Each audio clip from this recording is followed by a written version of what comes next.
বাবেরা নওজওয়ানেরা, হযরত খালিদ বিন ওয়ালিদ এমন করে ইসলাম কবুল করে নিল। সময় বড় কম কেন, তাবারুক রয়েছে। এ যুবকেরা, খালিদ বিন ওয়ালিদ ইসলাম কবুল করে নিয়ে রোমদের বিরুদ্ধে লড়াই করতে যাচ্ছে। 3000 সৈন্য রয়েছে নবী সাহাবাদের, কত, আর রোমদের রয়েছে 2 লক্ষ। এই 2 লক্ষ সেনার বিরুদ্ধে 3000 সৈন্য পাঠিয়েছে। 3 জন সিপাহসালার রাসূল তৈরি করে দিয়েছিলেন। 3 জন শহীদ হয়ে যাবার পর হযরত খালিদ বিন ওয়ালিদ ইসলামের ঝান্ডাকে হাতে তুলে নিয়ে হুজুর আমার জালিমের বিরুদ্ধে লড়াই করতে লেগেছে। এই লড়াইয়ের রণকৌশল এত ছিল, 3000-এর সামনে 2 লক্ষ টিকে থাকতে পারল না। এ নওজওয়ানে খালিদ বিন ওয়ালিদ জীবনে 120 থেকে 25টা লড়াই করেছিল। গরিবের পক্ষে, ইনসাফের পক্ষে, মানবতার পক্ষে, মজলুমের পক্ষে, অসহায়ের পক্ষে, সত্যের পক্ষে। এ যুবকেরা, খালিদ বিন ওয়ালিদ মিথ্যার বিরুদ্ধে, অন্যায়ের বিরুদ্ধে, জালিমের বিরুদ্ধে 120টাকে 25টা লড়াই করেছিল। প্রতিটা লড়াইয়ে খালিদ বিন ওয়ালিদের নেতৃত্বে আল্লাহ পাক বিজয় দিয়ে দিয়েছিলেন। এই খালিদ বিন ওয়ালিদ একদিন বিছানাতে শুয়ে আছে, ইন্তেকালের সময় ঘনিয়ে এসেছে। খালিদ বিন ওয়ালিদ চোখ ভরা পানি নিয়ে কাঁদে, আর স্ত্রী পাশে বসে রয়েছে। কি কষ্ট হচ্ছে আপনার, কেন কাঁদছেন? খালিদ বিন ওয়ালিদ বলছে, আমি চলে যাব, আমার যাবার সময় হয়ে এসেছে, আমি এজন্য কাঁদছি। আমি 120 থেকে 25টা লড়াই করেছি। প্রতিটা লড়াইয়ে যাবার সময়ে আল্লাহর কাছে দোয়া করতাম, আল্লাহ আমি যেন হকের জন্য লড়তে লড়তে শহীদ হয়ে যায়, আমি যেন মানবতার জন্য লড়তে লড়তে শহীদ হয়ে যায়, আমি যেন ইনসাফের জন্য লড়তে লড়তে শহীদ হয়ে যায়। হে আল্লাহ, আপনার জন্য, আপনার হাবিবের জন্য, দ্বীনের জন্য লড়তে লড়তে জালিমদের আঘাতে আমি যেন শহীদ হয়ে যায়। আমার প্রাণের স্ত্রী রে, আমার শরীরের এমন কোনো জায়গা নাই যেখানে বল্লমের দাগ নাই, তরোয়ালের দাগ নাই, তীরের দাগ নাই। আমার শরীরে হাজারো আঘাত লেগেছে, কিন্তু আমি শহীদ হলাম না, জালিমদের আঘাতে শহীদ হলাম না। প্রতিটা লড়াইয়ে বিজয় পেয়ে গেলাম। আজ আমি বিছানায় শুয়ে শুয়ে ইন্তেকাল করছি, আমি খালিদ শহীদ হতে পারলাম না, এই জন্য আমি মনে দুঃখে কাঁদছি। স্ত্রী সান্ত্বনা দিয়ে বলছে, কে আছে দুনিয়া জমিনে আপনাকে শহীদ করতে পারবে? কেন আপনার নাম হলো সাইফুল্লাহ, আল্লাহ তরোয়াল।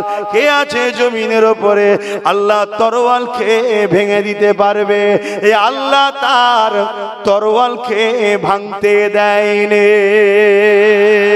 আরো জোরে বলুন সুবহান। আসেন আমার নবী পাকের আখলাক, আমার নবী পাকের দিন, আমার নবী পাকের আদর্শ, আমার নবী পাকের জীবন চরিত্র আজও পৃথিবীর মানুষ যারাই পড়তে লেগেছে, তারাই আমার নবী পাকের দিবানা হয়ে গিয়ে ইমানে নূরের কলেমা পড়ে মুসলমান হয়ে যাচ্ছে। এ যুবকেরা, তরুণেরা, আমার নবী পাকের প্রেমিকেরা, ইসলাম বিধান করে দিল। আল্লাহ নবীর কাছে একটা ব্যক্তি এসে জিজ্ঞাসা করলে, ইয়া রাসূলুল্লাহ, হাবিবাল্লাহ, আমার উপরে সব থেকে বেশি কার হক? আল্লাহ নবী বললেন, তোমার মায়ের, তারপরে কাঁদ তোমার মায়ের, তারপরে কাঁদ তোমার মায়ের, তারপরে কাঁদ তোমার বাপের। অর্থাৎ ইসলাম নারীদের অধিকার কত দিয়েছেন দেখে। মা তো নারী জাত, প্রত্যেকটা পুরুষ আপনার তো মা আছে। আল্লাহ নবী বললেন, প্রথম সব থেকে বেশি হক আপনার উপরে আপনার মায়ের যে কিনা নারী, দ্বিতীয় হক আপনার উপরে আপনার মায়ের যে কিনা নারী, 3 নম্বর হক আপনার মায়ের যে কিনা নারী, তারপরে হলো আপনার আব্বা যে কিনা পুরুষ। ইসলাম নারীকে এত মর্যাদা দিয়েছে, এই ইসলামের ওপর কেউ মিথ্যাচার করবে এটা চুপ করে থাকা, এর থেকে বড় জুলুম আর কি হতে পারে? কিয়ামতের দিন এই অন্যায়ের বিরুদ্ধে যদি না মুখ খোলো, এই অন্যায়ের বিরুদ্ধে যদি না করো, এই অন্যায়ের বিরুদ্ধে কথা যদি না বলো, কিয়ামতের দিনে আল্লাহ পাক বুবা শয়তান করে উঠাবে। এ যুবকেরা, তরুণেরা, আমার আব্বা আম্মারা, মনে রেখে দেবেন, আল্লাহ নবী নূহ নবী দয়া নবী জানিয়ে দিলে, যখন কোন নারী কোন পুরুষে বিবাহ হবে, অর্থাৎ একটা কন্যা একটা পুরুষ দুজনের যখন নিকাহ হবে, ইসলামের নিকাহ সিস্টেমটা কি শুনে রেখে দাও। পুরুষকে আগে থেকে স্ত্রীকে আনার আগে নিজের ঘরকে সুন্দর করে সাজাবে। তুমি তোমার স্বার্থ মতন সাজাও, যেন তোমার স্ত্রী এসে মনে করে এই যে যা কিছু করা হয়েছে আমার জন্য করা হয়েছে। দ্বিতীয় নম্বর, তুমি পুরুষ, তুমি আগে যাও কন্যার ঘরে, নারীর ঘরে, সেখানে গিয়ে তাকে নজরানা দিন, মোহর দিয়ে, তারপরে তাকে তুমি তোমার জীবন সাথী বানিয়ে তুমি তোমার ঘরে নিয়ে আসো, এবং ঘরে নিয়ে এসে তার থাকা খাওয়া, তার জীবনের প্রয়োজনের জামা কাপড়, ওষুধ থেকে শুরু করে সব কিছু দায়িত্ব পুরুষ তোমার কাঁধে। যদি দায়িত্ব না নিতে পারো নিকাহ করো না, আর যদি দায়িত্ব নিতে পারো নিকাহ করো। কেননা এই হক যদি তুমি না আদায় করো, এ পুরুষ কিয়ামতের দিন আল্লাহ তোমাকে ধরবে। শুনছেন তো? এটা হলো ইসলামের নিয়ম। আর এখন মেয়ের বাপ টাকা দেয় পুরুষকে, মোটরসাইকেল টরসাইকেল ফোন, এটা মানুষের শয়তানদের তৈরি করা কথা, বুঝছেন তো নাকি? এটা ইসলামের নয়, এমন কথা বুঝছেন তো নাকি? তাহলে সেই ইসলামের উপরে আঘাত, অসুবিধা হচ্ছে। হ্যাঁ, আবার একটা প্রশ্ন ওঠে, কি সবই বুঝলাম, তাহলে ইসলাম নারীদেরকে পর্দা করতে বলে কেন? সবকিছু ছেড়ে দিয়ে পর্দার পিছনে চলে গেছে কেন? পর্দা ঢেকে রাখলে সমস্যা কিসের? ঢেকে রাখলে সমস্যা কোথায়? না, ঢেকে রাখলে যারা সমাজে চরিত্রহীন, নজর খারাপ, তাদের তো অসুবিধা হওয়া দরকার, ঠিক তো নাকি? যারা এই পর্দা নিয়ে কথা তোলে, জানতে ওদের ক্যারেক্টার খারাপ, চরিত্র খারাপ। ওরা হলো ওই শিয়াল মার্কা মানুষ, যে শিয়ালগুলো আন্দোলন করে সবই ঠিক আছে, মুরগিকে কেন খাঁচার মধ্যে রাখা হয়? ওকে ছেড়ে রাখো, ছেড়ে রাখো। কেন? খাঁচার মধ্যে থাকলে শিয়ালকে শুকিয়ে থাকতে হয়, খাওয়া জোটে না। ছেড়ে রাখলে ধরে ধরে খাবে। এরম শিয়াল মার্কা কিছু মানুষ আছে, তারা নারীদেরকে চায় ছোট কাপড় পরো, অর্ধ উলঙ্গ থাক, তাতে করে তারা তাদের নফসের বুড়াই খোরাকের নজরে তাকাবে এবং নারীদেরকে ভোগের নজরে দেখবে, ভোগ করা স্বপ্ন নেবে। কথা বুঝে আসছে না? কিন্তু ইসলাম নারীদেরকে তো বোরখা দিয়ে, পর্দা দিয়ে, হিজাব দিয়ে নারীর মূল্য বুঝিয়েছে। জোরে বলুন সুবহানাল্লাহ। যে জিনিস যত দামি হয় সে জিনিস তত প্যাকিং ভালো হয়, যে জিনিস যত দামি হয় তার নিরাপত্তাও তত হয়, যে জিনিস যত সূক্ষ্ম হয় তার চতুর্দিকের গার্ড প্যাকিংটাও তত ভালো হয়, তাই তো নাকি? যে জিনিস যত দামি হয় তাকে তত দামি জায়গায় রাখা হয়, যে জিনিস যত দামি হয় তার সিকিউরিটি তত দামি হয়, যে জিনিস যত দামি হয় তাকে রাখা হয় তেমন সিকিউরিটি জায়গাতেও রাখা হয়, ঠিক না বেঠিক? অতএব ইসলাম নারীকে হীরে টুকরোর মর্যাদা দিয়েছে, হীরে বানিয়েছে, আর পুরুষকে রাস্তার পাথর বানিয়ে দিয়েছে। আমাদের মন খারাপ নাকি? আরে আমার মায়ের দাম বেড়েছে, আমার গর্ব হওয়া দরকার, ঠিক না বেঠিক? রাস্তার পাথর পড়ে থাকলে চুরি হওয়ার ব্যাপার নেই, কিন্তু হীরে যদি সামান্য ছোট হয় ওটা চুরি হয়ে যাওয়ার ব্যাপার আছে। হীরেকে রাখতে হয় কোথায়? আলমারির ভেতরে, লকারের ভেতরে, মখমলের কাপড় জড়িয়ে আলমারি খুললেই মনে হয় একবার দেখি ঠিক আছে কিনা, কি? আর ছিঁড়া নোটগুলো পড়ে থাকে, ব্যান্ডিল ব্যান্ডিল, ওর দিকে তাকাবার সময় থাকে না, ও দুটো যাই জাগে যাক। কিন্তু হিরে বারবার তার দিকে টার্গেট। এ আমার মায়ের জাত, বোঝেন বোঝেন, ইসলাম আপনাকে ঢেকে রেখে মূল্য বুঝিয়েছে যে তোমরা নারী, তোমরা হলে হিরে। জোরে বলুন সুবহানাল্লাহ। তোমাকে আমি দামি জিনিস বানিয়েছি, তুমি নিরাপদে থাকো, সেফটি থাকো, ঢেকে থাকো। কেন? তোমার মূল্য অনেক বেশি। আর পুরুষ ও রাস্তার পাথরের নাই, উপরে থাকলো বস্তা বস্তা পরে থাকলো, কেউ টাকাবে না। কথা বুঝে আসছে নাকি? তাহলে সেই মায়ের জাতেদেরকে বোঝা দরকার। কিন্তু আজ আমার মায়েদের মধ্যে অনেক মা আছে নিজেদের মূল্য নিজেরাই কমিয়ে দিচ্ছে। কি কমাচ্ছে না কমাই না? আজকে চলে যাও আরব দুনিয়ায়, যে দুনিয়ায় কোন নারীর পায়ের পাতা দেখা যায় না, সেই আরব দুনিয়ায় যখন একটা নারীর বিবাহ হয়, সেই নারীর নজরানা দেনমোহর হলো 1 কোটি টাকা। কত? 1 কোটি টাকা পুরুষকে দিতে হবে, তারপরে বিয়ে হবে। শুনছেন তো নাকি? আর আমার দেশে বা আমাদের সমাজে বলবেন তো কেন? আমরা নিজেদের মূল্য নিজেরা নষ্ট করেছি, নিজেদের মূল্য নিজেরাই নষ্ট করে ফেলেছি। তাদের পায়ের পাতাটাও কেউ দেখেনি, তারা নিজেদের মূল্যকে রেখে দিয়েছে, তাই তাদের মূল্য আল্লাহ মিলাচ্ছে। ভাবো, আসেন ইসলামকে জানি, ইসলামকে বুঝি, ইসলাম মেনে জীবন গড়ি, তবেই কামিয়াব হব। পাশাপাশি আমার ইসলামের ওপরে কেউ জুলুম করলে, কেউ আঘাত দিলে, অযথা মিথ্যাচার করলে, তার বিরুদ্ধে আমাদেরকে সংগঠিতভাবে তাকে জবাব দিবা, এটাও দায়িত্ব রয়েছে।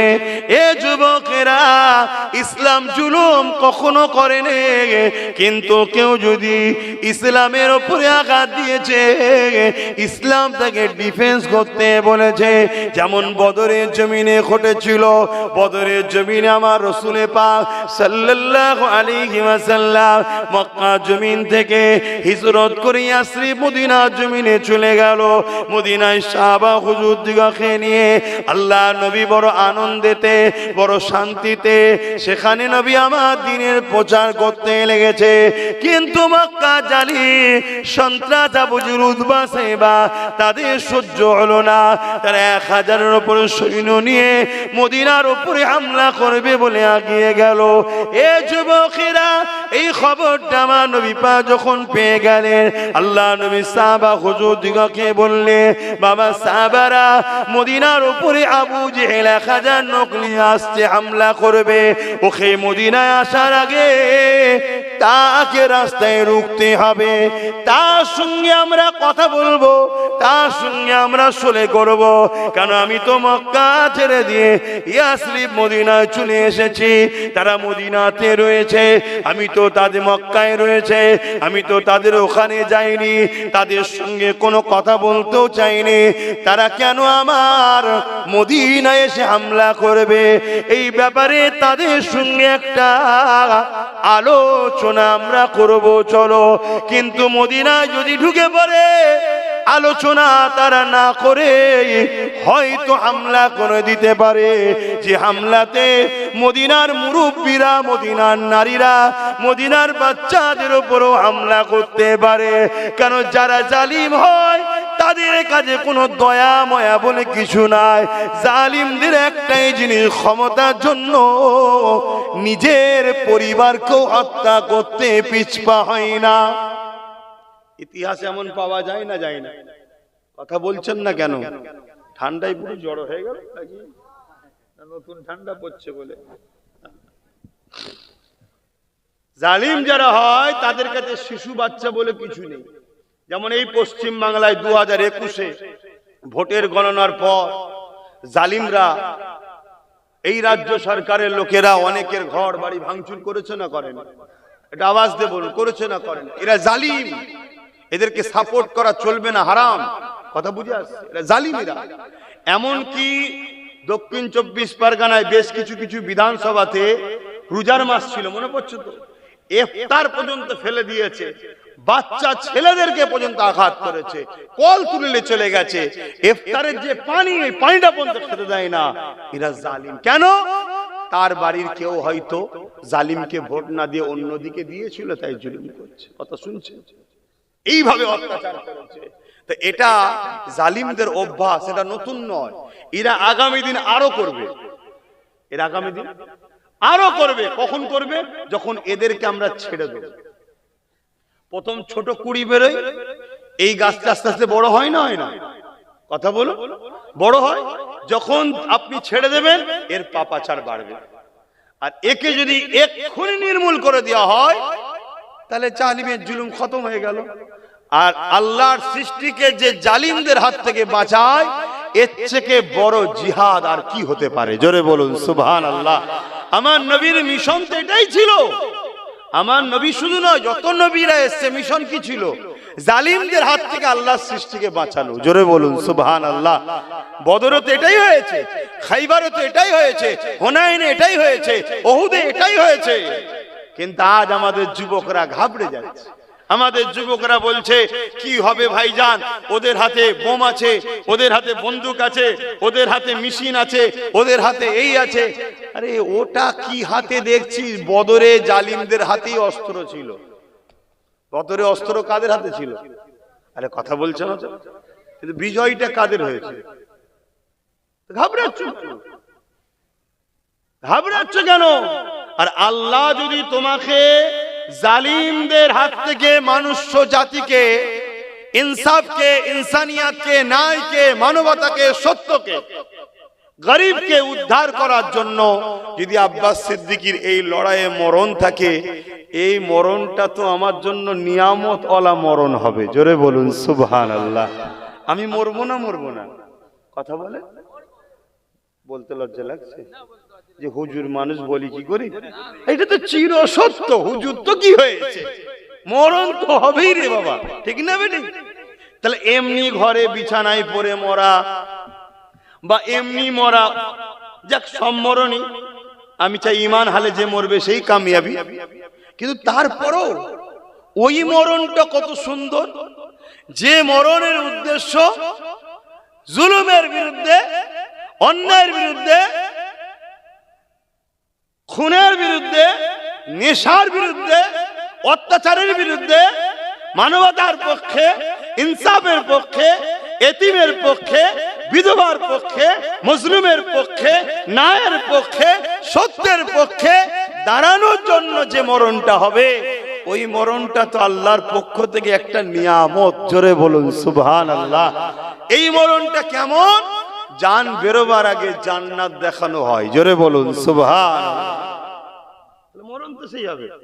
এবার কেউ যদি মনে করে যে আমি মনে হয় জুলুমের বিরুদ্ধে লড়লে এক সপ্তাহ আগে মরণ হতে পারে, আর না লড়লে মনে এক সপ্তাহ পরে হবে, এরকম নাকি? কথা বলছে না তো? অনেক হয়তো ভাবে যে এই ছেলেটা জন বয়সে মরে গেল, কি দরকার ছিল অন্যায়ের বিরুদ্ধে বলার, না হয়তো বাঁচত। এরকম কেউ মনে করেন নাকি? এটা কুফরি, এটা আল্লাহর বিধানকে অস্বীকার করা, ঈমান চলে যাবে। শুনছেন না? শোনেন না? হ্যাঁ, একটা তাহলে ব্যক্তির নাম বলি, একটু শোনেন। নাম হচ্ছে হযরতে খালিদ বিন ওলীদ। নাম শুনেছেন? হ্যাঁ, মাশাআল্লাহ, আলহামদুলিল্লাহ। ইনাদের নাম শুনুন, চোরেদের নাম জেনে লাভ নেই। ইনাদের নাম জানুন, ইনাদের নামটা বললেও আল্লাহ খুশি হয়। বলুন সুবহানাল্লাহ। হযরতে খালিদ বিন ওলীদ প্রথমে কিন্তু নবীর বিরুদ্ধে ছিল, ইসলামের বিরুদ্ধে ছিল, কুফরি দিকে ছিল। উহুদের যুদ্ধের ময়দানে আমার রাসূলের একটা হিকমা দেখে, একটা প্ল্যান দেখে এই খালিদ বিন ওলীদের মধ্যে একটা হালচাল শুরু হয়। সেই দিন থেকে তিনার মধ্যে সূচনা শুরু হয়, তিনি ইসলামের দিকে এগিয়ে আসে। জোরে বলুন সুবহানাল্লাহ। একটু প্রথম থেকে বলে নি। উহুদের যুদ্ধের ময়দানে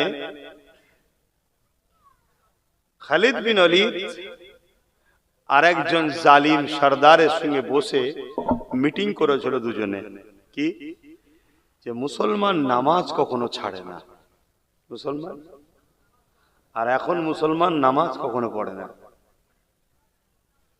কথা কি ভুল বলে ফেললাম?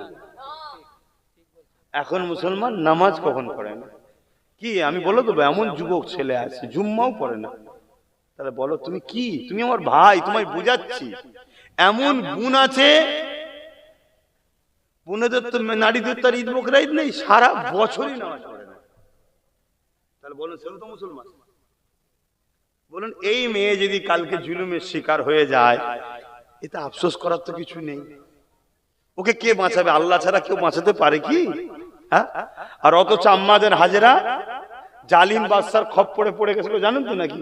হ্যাঁ, যতবার আম্মার ঘরে গেছে বাদশার মেজে পাকা তৎকালীন সময় যে সঙ্গে মারমার যে মার্বেল ছিল ভেঙে ঢুকে যাচ্ছে বাদশা, আল্লাহ আম্মা হাজেরাকে বাঁচাচ্ছে। জোরে বলুন সুবহানাল্লাহ।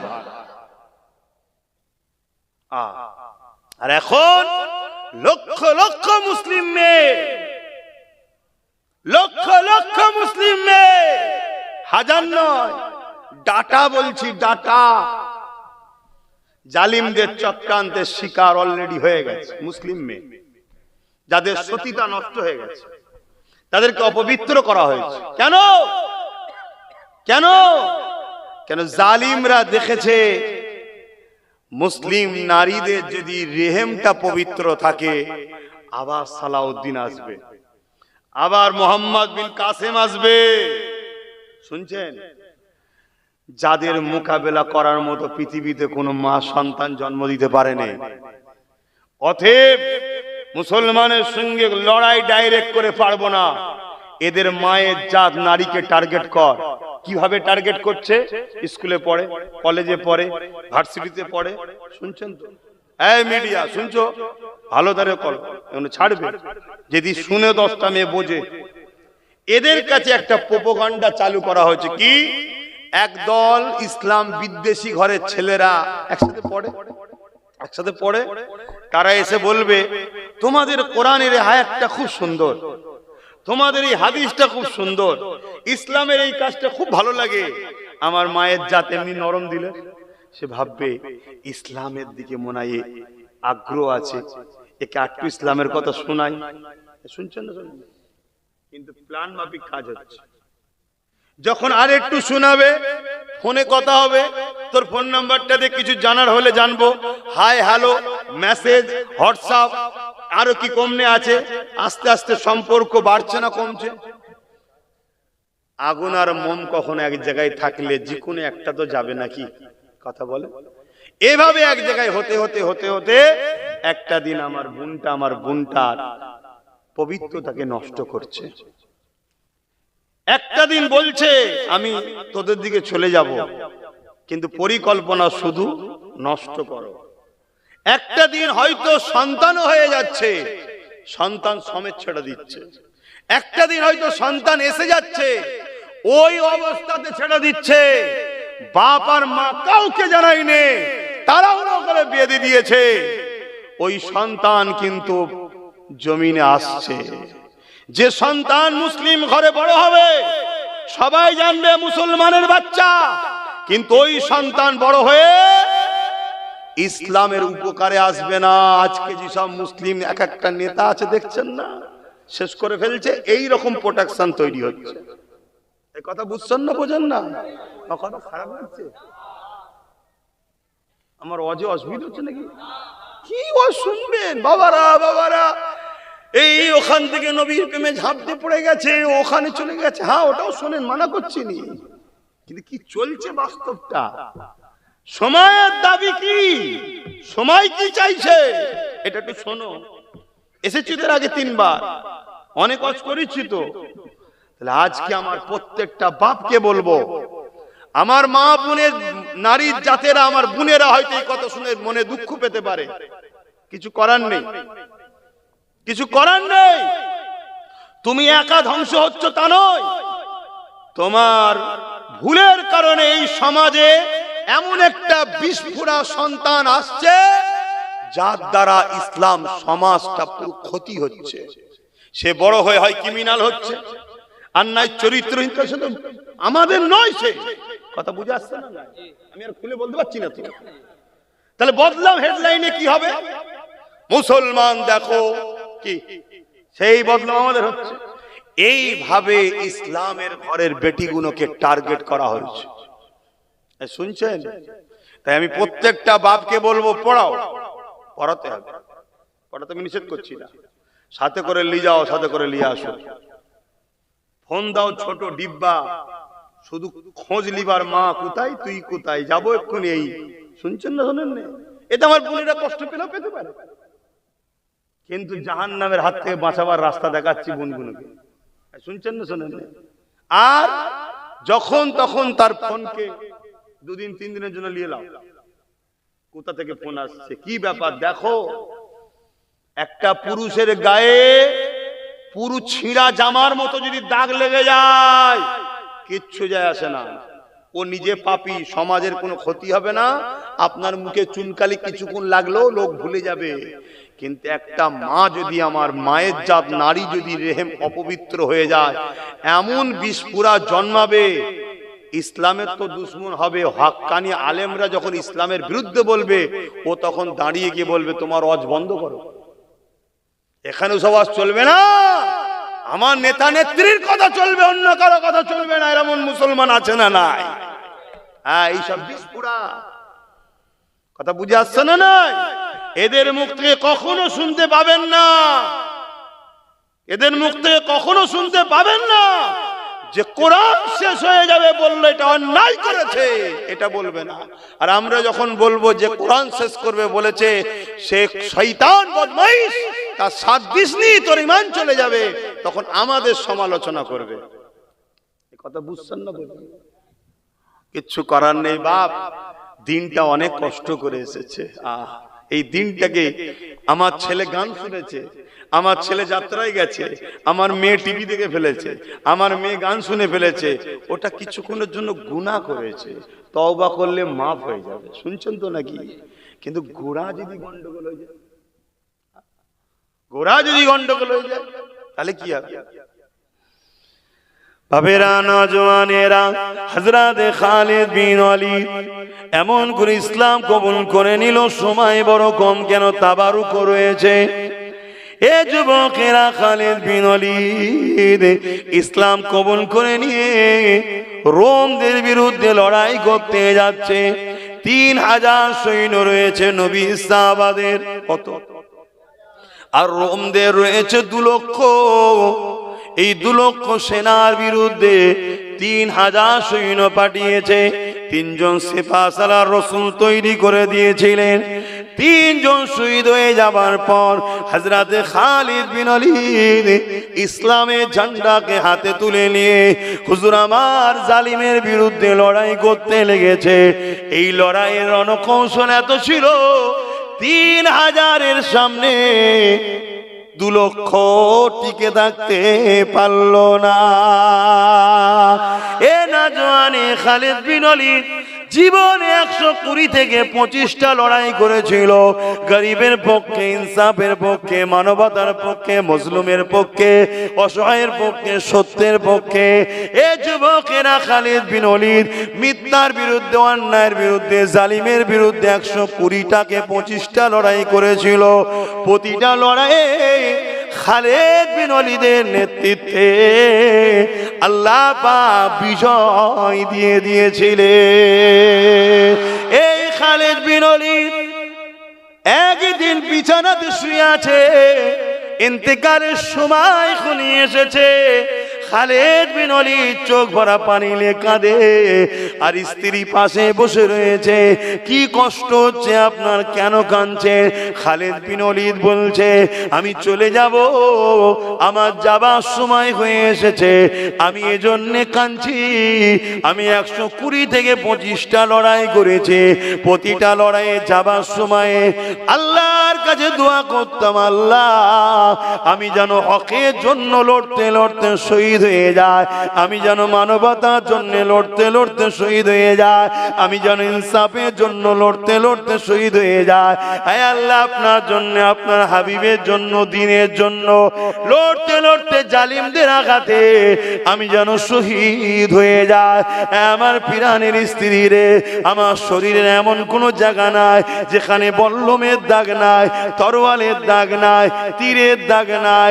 আমার শরীরে হাজারো আঘাত লেগেছে, কিন্তু আমি শহীদ হলাম না, জালিমদের আঘাতে শহীদ হলাম না। প্রতিটা লড়াইয়ে বিজয় পেয়ে গেলাম।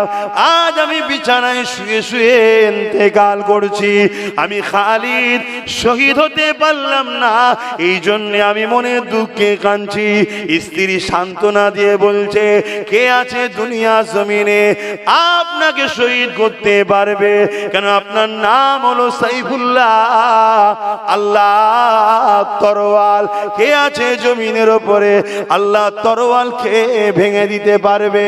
এই আল্লাহ তার তরোয়াল খেয়ে ভাঙতে দেয়নি। আরো জোরে বলুন সুবহান। এ যুবক, তোমরা ওঠো, দাঁড়াও, তোমাদের অপেক্ষায় আছে হাজার হাজার মজলুমরা, হাজার হাজার মজলুম তোমাদের অপেক্ষায় আছে। তোমরা জাগলে হাজার হাজার লাখো কোটি, তাদের ধর্ম আলাদা হতে পারে, তারাও তোমাদের মুখের দিকে তাকিয়ে আছে, তারাও তোমাদের কাছে আসবে।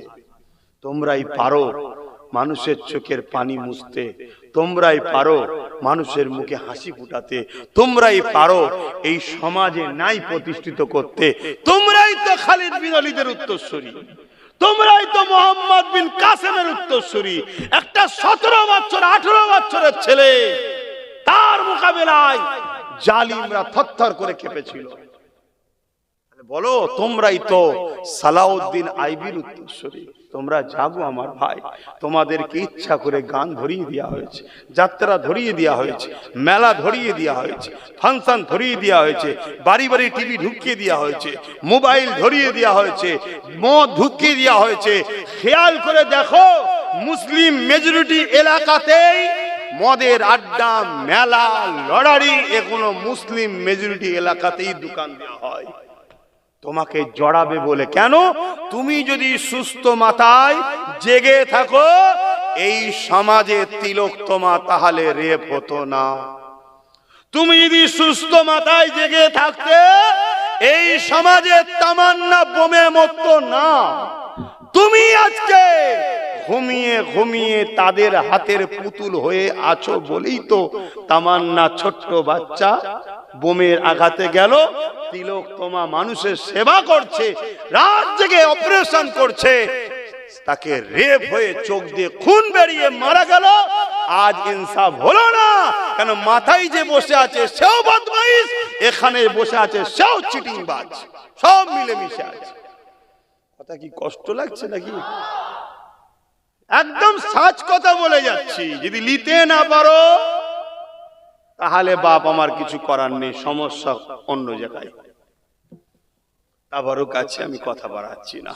সালাম দানিয়া নবী।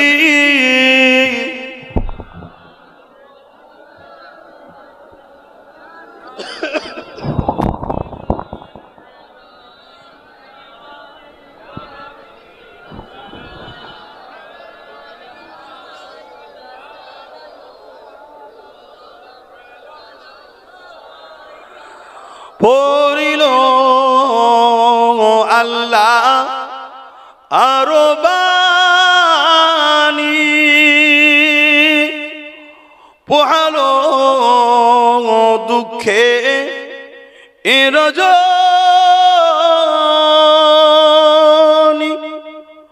হইল জগৎ অনুরানী,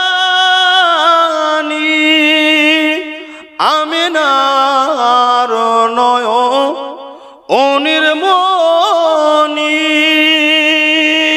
নবী সালাম ইয়া রাসূল ইয়া হাবিব।